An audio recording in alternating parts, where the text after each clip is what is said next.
Malik, I guess, well, game 11, and you just met a day where you just couldn't get anything going your way. Yeah, I mean, a lot of it started with me. Missed multiple receivers, and that's something that I have to fix. Can't happen next week. And the big thing is just to learn from this experience. There's multiple times where we kind of play like a day's going in the first half, and the second half we come on and explode, and just didn't happen this week. And that's something that I got to fix. I got to motivate those guys in the first half, so the second half doesn't have to be some type of miracle second half. Malik, what was that moment like when Coach Mark came up to you and said you want to put Evan in, and he said that you asked to go back in and everything? What was that whole sequence like for you? I mean, he came up to me at one point before the second half, and he was like, "Are you ready to lead?" And I was like, "Yes, sir."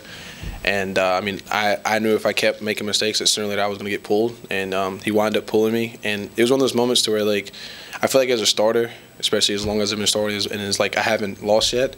I guess I got complacent, and I was just out there to be out there, and I was kind of like going through my reads instead of like dialing in and focusing every snap. And I think after that, it really put this football game in perspective that any moment I could get pulled. And I mean, it hurts. I had a lot of guys walk up to me and just say, like, "You're fine," like, and it was, I mean, it was hard not to get emotional because these are the guys that, like, I've been with for 4 years now, and just the fact that I got pulled, it really brought football in a perspective for me. Did you ask to go back in, or did Coach ask you? No, so at one point he pulled me, and then he goes, "Wait, I'll put you back in," and he was like, "Nah, we're gonna keep Evan in." And then after the first drive Evan had, I came up to him and I was like, "Hey, Coach, listen, I know I'm not in, but, like, I really want to get a chance to lead this team back." I was like, "These are my guys." And he was like, "No," he was like, "You'll have to wait till next week." And then later on he wound up putting me back in. So. What did that kind of show you? I mean, at first I was very down because, like, I asked to go back in, and like because this is my team, and even the guys told me, I had Red One come up to me and say, "Don't worry what the fans say, don't worry what the media says, like, we got your back, like, we're family here."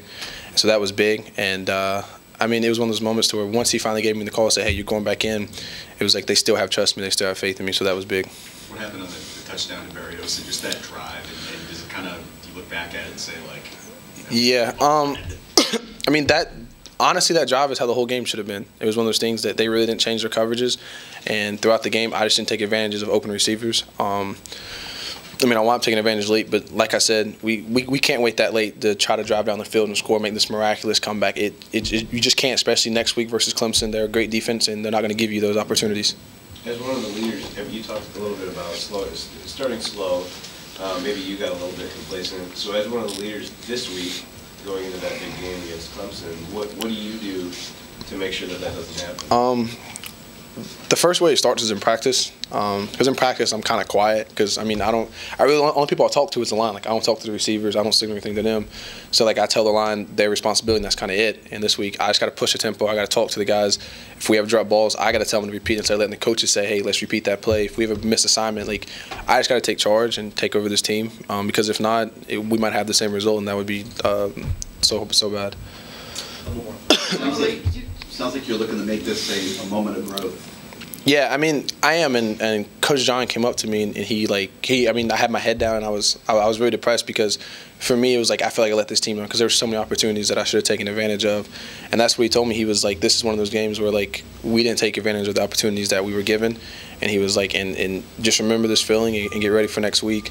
And so that was the biggest thing I just took away from this game, is just don't miss those little opportunities that can change a ball game. Last question. Yeah.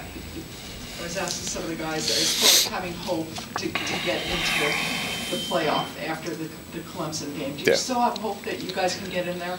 I mean, the big thing is it's kind of like this week. Like, you don't want to overlook Clemson and just say, okay, like, let's go to the national championship. We want to focus on Clemson, and if we win and we get in, great. If we win and we don't, that's something we just have to live with. I mean, it was our play that got us to where we're at. And so at the end of the day, it's up to the committee to put us in or put us out. But right now, we're just focused on Clemson for next week. Thank you. Thank you.